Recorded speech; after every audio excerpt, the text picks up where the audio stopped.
It's live now. It's live now, Okay. sir. Please go ahead. Now the question was about PCPNDT. The problem started in the state of Maharashtra in Pune city, from where I am coming. Pune Municipal Corporation gave the notice to Pune Ophthalmological Society, saying that all your A scans, B scans, everything is to be registered in the PMC. And the same thing was repeated in the state of Rajasthan and Punjab.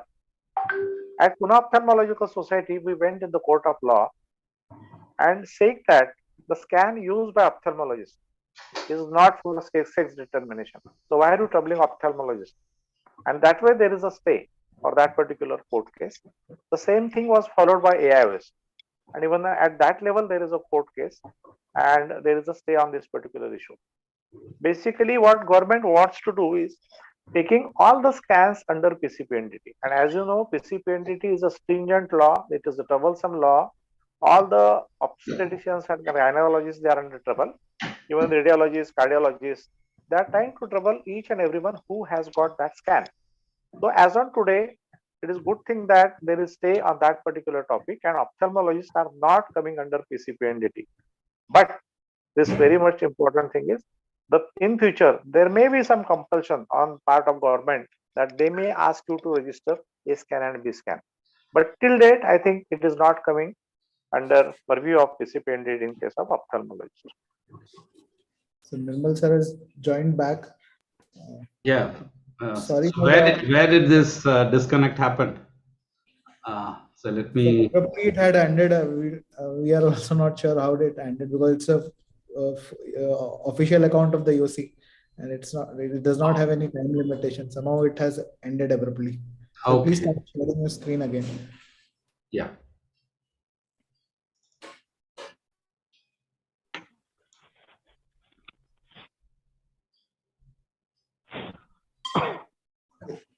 Slides are on, sir. Okay. Thank you. Right. I think right. So any work of us have to be audited for quality improvement. So we need to have a medical record audit system in our clinic or hospitals. So this is to ensure there is correct medical record, there's a complete medical record and legible medical entries before some audit party or assessor or a lawyer finds the incompleteness of your medical record. And it's also important that this helps in improving the clinical documentation. So ideally a doctor, nurse, in our case optometrist can be part of the medical records audit committee.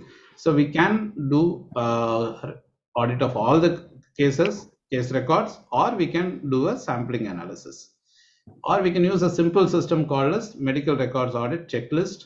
So based on the requirements, you can have simple checklists, whether history taken, vision acuity required, unaided, then findings recorded, investigation ordered, and ICD coding written, whether prescriptions are documented. These are some of the easy way of creating a checklist. And we also need to write a report saying that these are the observations and these are the records not available, and these are the data that is not part of the medical records. We need to correct it. So these are some of the other forms of checklist. Right. So many of the challenges with reference to medical records can be rectified with the use of electronic medical records or EHR, and of course with the country's digital mission going ahead in a full scale, we can expect to have our lifespan planning health record or LPR through the government of India. So EMR is really tipping the scale towards adoption of standards and medical legal requirement. So of course there are certain negatives and positives to EMR. And along with EMR, having a good hospital management system and also incorporating the diagnostic modalities can really help us in many of the challenges, so that we can get data in our fingertip. Our hospital management can get all the relevant data as well as data analytics, and we can also use the imaging system and various reports for auditing and for research purposes as well as quality improvement. So now I'll just go to the last part of my presentation, the medical legal aspect. And so this is what Dr. Deshpande told. proper medical record keeping can save you not only your brand image and your name, but also it can save you about 11 crores. So this is the case which there was a highest medical negligence award. In the same case, Amri was given this award, 6 crores plus interest, which calculated to around 11 crores. Whereas the patient attended by Breach Candy Hospital also. So there was a brief stay of 10 days. And for that, they had a record of over 370 pages. Whereas Amri had only 71 pages. There was a lot of disconnect in the medical records. And that is the reason this case went on and towards the Supreme Court as well. So what is the basic thing we understand from the medical records point of view, medical legal point of view? There is a 400% increase in the number of medical negligence cases every year. This is a real data from National Law School, Bangalore. And improper consent and improper documentation accounts for 60 to 66% of cases. And you see the amount of compensation. Earlier, 10 lakhs was average, and now it is 25 to 70 lakhs is the average compensation. So, but there are two regrettable truths. So, as an association, as an organization, we all have to be understanding these truths. Medicine is one professional course where law is not part of the curriculum. All other professional courses, there is one session or one area where law is covered, and one doctor, one wrong can be sued simultaneously in 6 to 7 forums. So this is the work our associations and we have to do together. So we can be, for a single error, we can be sued in the Medical Council of India, Criminal Court, Civil Court, Consumer Court, Human Rights Commission, and of course you can taken up to High Court and as well as Supreme Court if the patient is strong enough. So this is the error we have to fight. And of course, now the Clinical Establishment Act of 2018. So these are some of the legal aspects. Who is responsible for the medical record? The governing board, hospital administration, the medical records department, and the safe custody is the duty of the physician as well as all this governing people. And medical record is a physical property of the hospital, whereas the data is patient property. And the patient seeking legal recourse relinquishes the right to confidentiality. So you need to give this data or the record to certain agencies. So who has the right to summon a patient record? All courts, bench, commission of inquiries, as well as quasi-judicial bodies like our medical council, and of course accreditation bodies. Particularly if you are accredited, the accreditation agencies have a right to summon medical record. Then these are some of the legal aspect. Government agencies has no automatic right to a patient record unless the right is exercised through the court. And disclosure to press or relatives only on approval and authorization by the patients. Third parties have no right to patient case sheet unless the patient authorized, and courts have the right to subpoena a patient record. So these are important things. Patients, guardians, and legal heirs have a right to change registration particulars. Very often we get this request. So when there is a request, please get that in writing, get the identity card, at least one Aadhaar or one relevant identity card, and then change the particulars. And request should be made in writing and proof to be got from this. So these are some of the judgments. So you can see how important is medical records from the judicial point of view. So this is a case. I've just highlighted some of the judgments. So make it a regular habit of writing date and time. So this is Dr. R. Dhanam versus Seki Muthu. And don't prescribe medicine without conducting necessary tests to confirm diagnosis, and specifically record the fact in the if the patient refuses or expresses inability. This is another judgment. Patient must be duly informed about the side effect of the prescribed drugs, and this fact must be appropriately recorded. So you can see the importance of recording all this thing in the medical record. In the case of certain sensitive drugs, we do use high-risk medication and sensitive drugs in ophthalmology. For example, FFA is known for its adverse reactions. So continuous monitoring must be appropriately recorded. This is again a case judgment. And any undue interference in treatment from the patient, attendant, and relatives, particularly this is Google era. So if the patient or their attendant keeps on pressurizing you, so you need to discuss this and also make note of this in the medical record. Specifically record the fact that patient has refused to comply with your advice or line of treatment, and specifically record the fact that patient has not kept appointments. So if they are not coming for post-operative care, record it in the medical record and ensure that it is prominently recorded. Then briefly but specifically record the previous treatment taken and doctors or hospital visited by the patient in both internal and records as well as records given to the patient. And record the failure or neglect of patient to follow your advice. So all these are clinical case judgments. So we have to understand the importance of incorporating all these things in the medical record for our own safety. So again, reports, findings must also be recorded.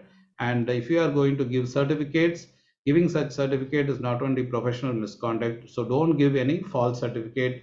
Don't give disability certificate without patient reaching that level of disability. So again, this is a issues. Take complete and accurate history of a patient. So at times, medical record is a good tool for self-defense. And I will not go into the consent details because they're already covered up.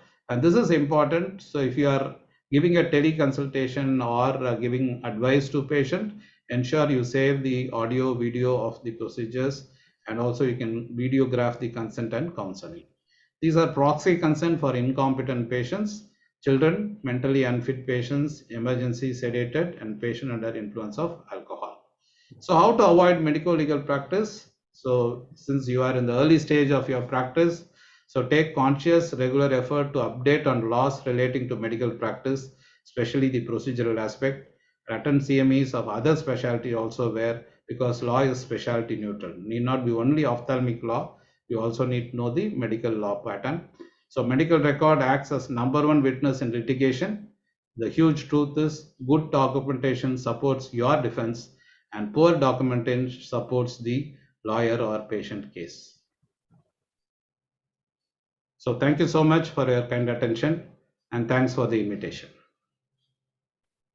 Thank you very much, sir. That was a very elaborate talk, and I think you have covered each and every aspect in detail, and you have explained it really well for us to understand it in a simplistic manner.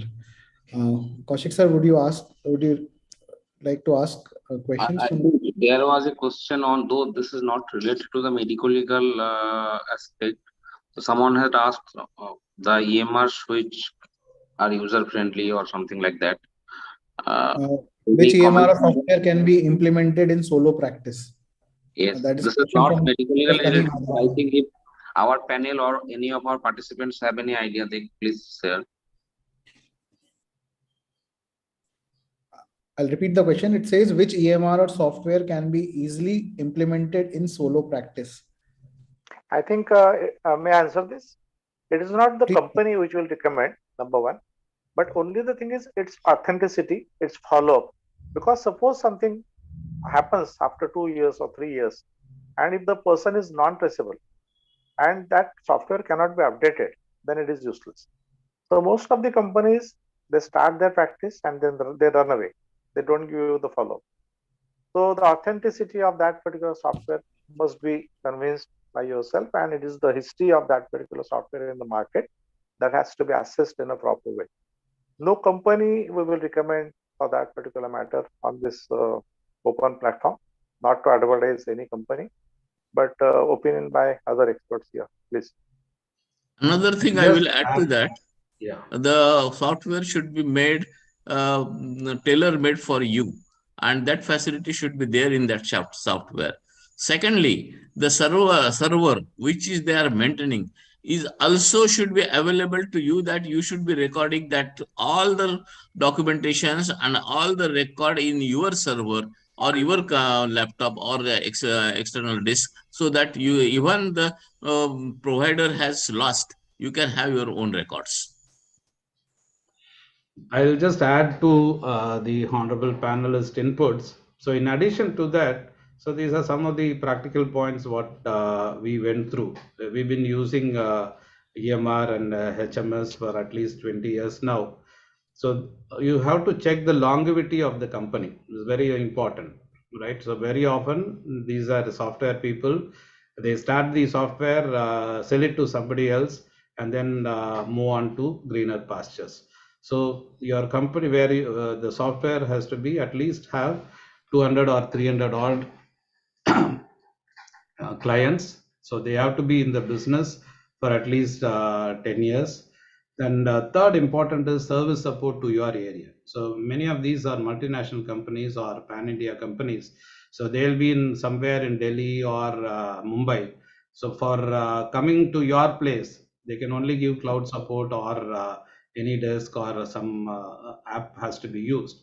But our people may not be smart enough to do the rectification or work on it. So you need to have an IT person again employed, or you have to have seek a service of an IT person.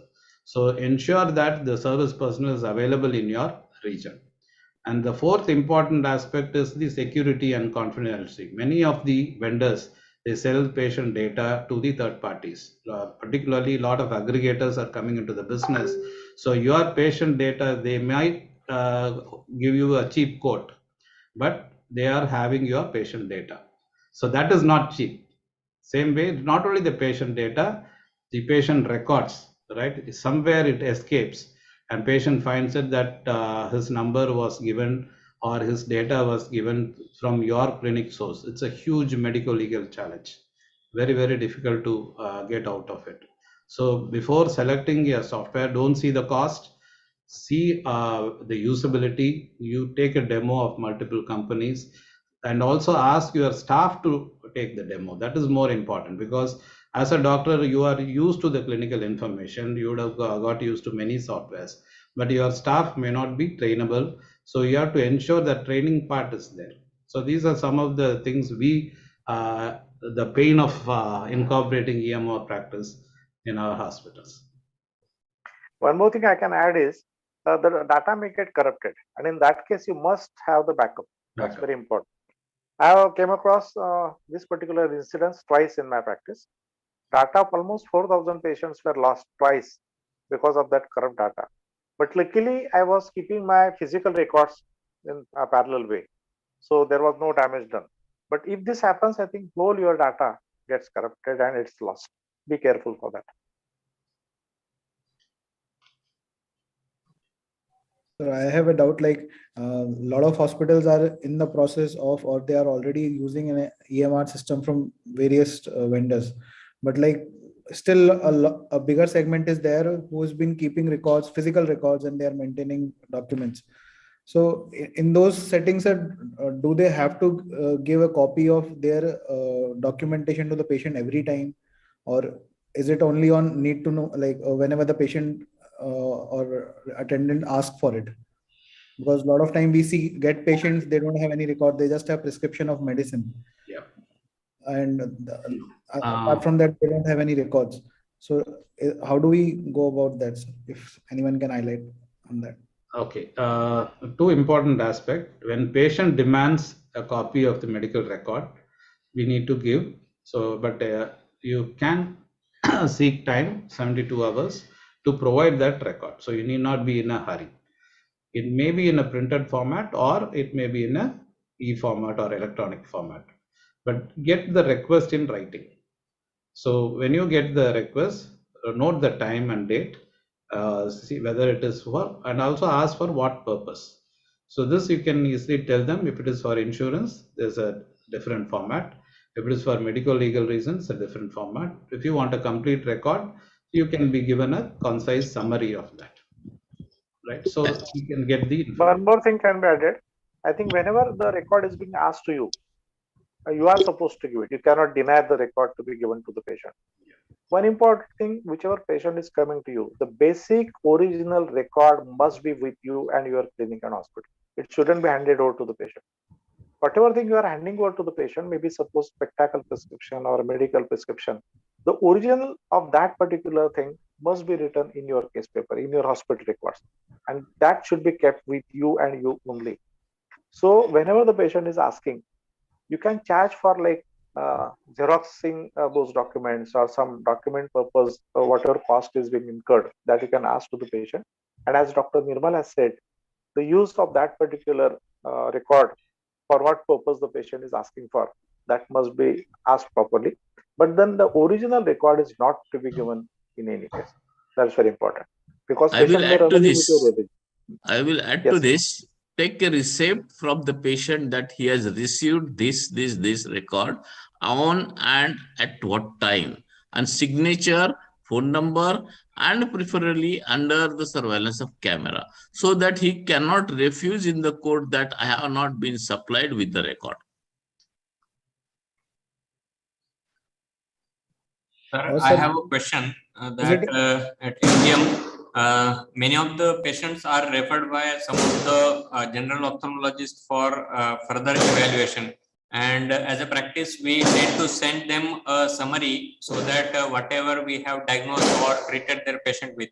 So is it medically or medico-legally good kind of action that we are doing, or are we allowed to do that legally? You are allowed to do that, but see that whatever you are giving to the referred medical practitioner should be exactly corresponding to your records in your records, and it should not differ. No, it is a It good should be practice matching. to, It should be matching. Yeah. yeah, it's a good practice to thank your referral doctor and also give important aspect of the care given by you, right? So it may be a report, it may be just salient features of the discussion you had with the patient, the provisional diagnosis, and your care plan. So this, Dr. Deshpande said, you should not differ. So whatever you told the patient, whatever you recorded in the medical record, the salient features can be given as a referral letter and report.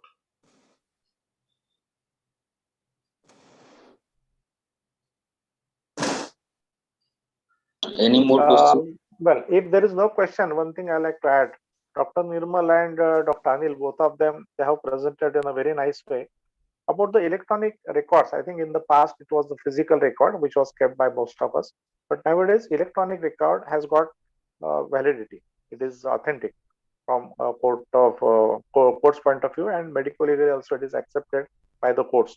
Only thing is you have to remember that backup is must. In case of software, suppose it is getting corrupted, you are nowhere. So backup is must. Always take backup, because your hard disk also can get corrupted. There may be breakage and something happening to your cloud and your software. Another thing is, suppose multiple people are handling that software entering, the data entering, they should have username and password. Separate username and password must be there, so that whoever is changing that particular entering that particular data should be located properly. And third important thing, what Dr. Nirmal has already mentioned, that each and every entry should be timestamped, because when that entry is being done. And next important thing, nowadays there is a risk of cyber attacks, and cyber secrecy and everything, all those rules and regulations, you must be careful. That is the additional thing. And I think most of these points were covered. Apart from that, for particularly solo practitioners who are having.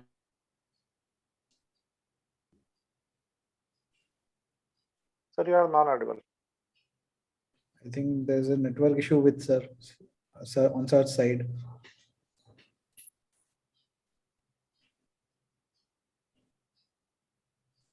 Are you able to hear me? Yes. So now you are audible. Now we can. Not audible. Now you are audible, sir. Now you are audible, sir. So whatever practically difficulty we have seen in the course is that for a solo practitioner or a small establishment, it is always better that you should have a file opened in your computer, and whatever documents goes out of your hospital, it may be prescription, it may be anything, bill or whatever, it should be scanned and recorded and kept in a day file, so that every day we'll have a one file, how much documents, which documents has gone out of your hospital. So whatever is there with the patient is with you even a small cheat also. And that matters a lot in the court, because the patient gives the documentations which are with him in the court, and if it is not traceable in the hospital, judge has a different view. One more thing I like to add here: whatever is written, it is only done. Whatever is not written, it is not done. Whatever best possible procedure you have done, but if you have not documented it properly, it is not done from court point of view, legal point of view. So document it properly, keep it properly. That saves you in the court of law in future. In case of physical documentation, whenever a patient comes to you, maybe say after 5 years, 10 years, or 15 years, if you have a proper record, suppose you have operated right hand, patient is talking about left hand, saying that you have operated my left hand. In that case, suppose you do not have your original documents, you are nowhere. But if you have got your original documents, you can tell that patient that which eye you have operated, what type of treatment was given that time, were there any complication or not. So when you have that document with you, patient is already in the defensive mode. But if you do not have anything, I think the offense is much more from patient and relatives point of view. So original documents, they are saving you in your practice. Whenever there are complaints, there are litigations, there is violence. I think if you do not have documents, there are hospitals, there are clinics, there are consultants and ophthalmologists we have seen in the past.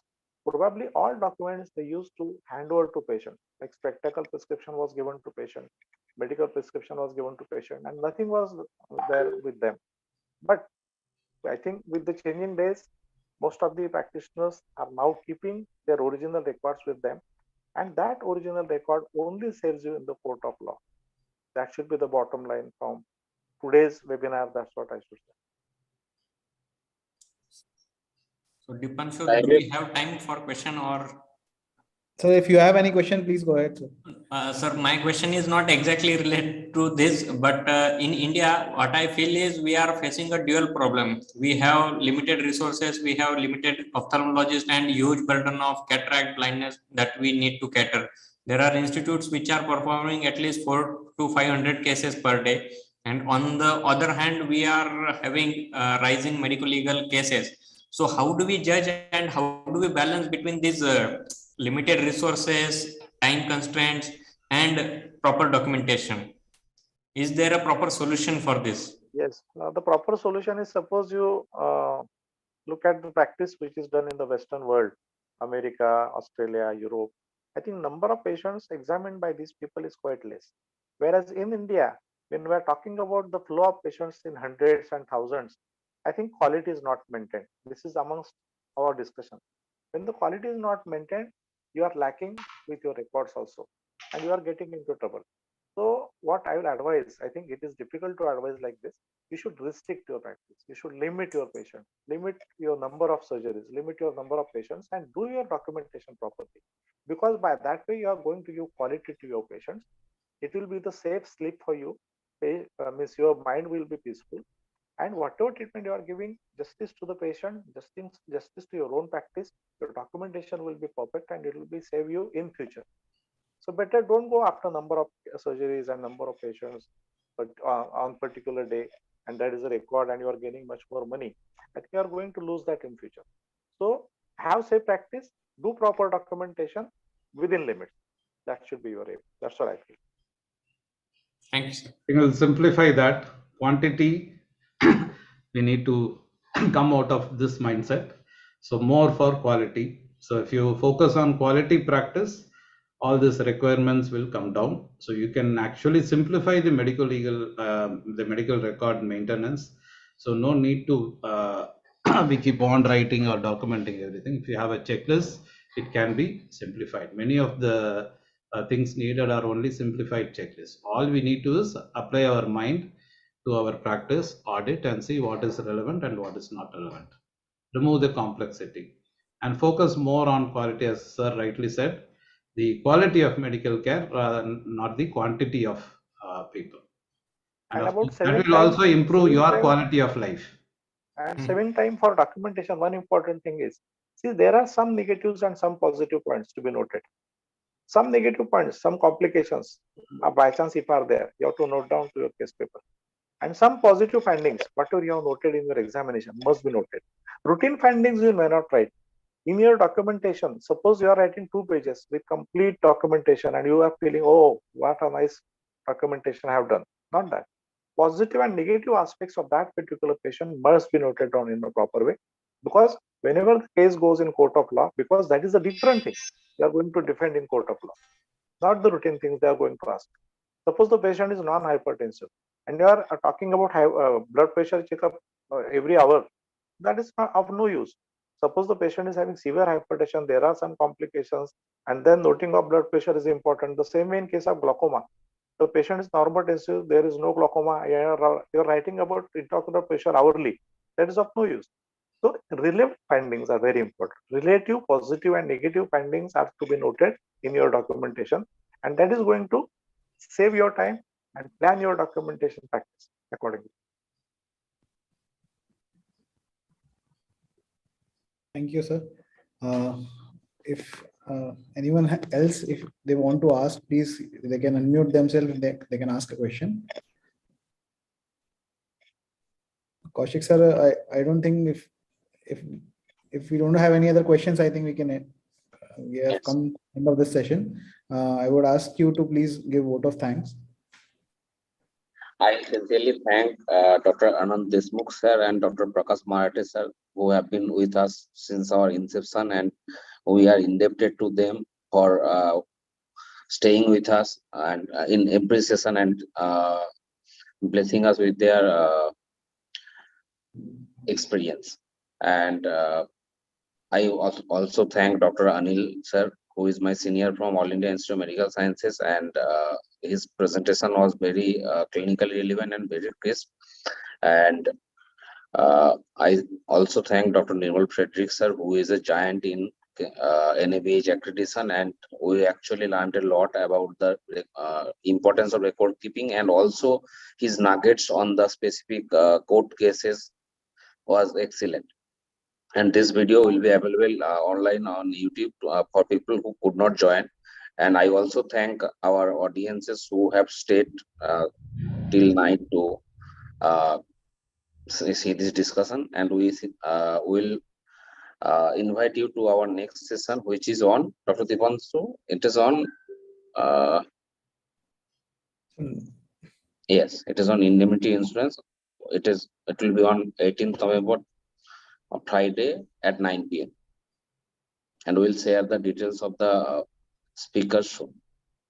Yes, sir. Soon we'll share the flyer and details of the next session.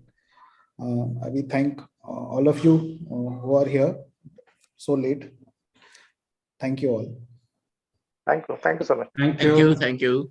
Thank you. Good night. Good night. Thank you, sir. And have a good Diwali. Happy Diwali. Happy Diwali to Happy Diwali, all of you. Happy Diwali. Happy Diwali to all of you. Thank you.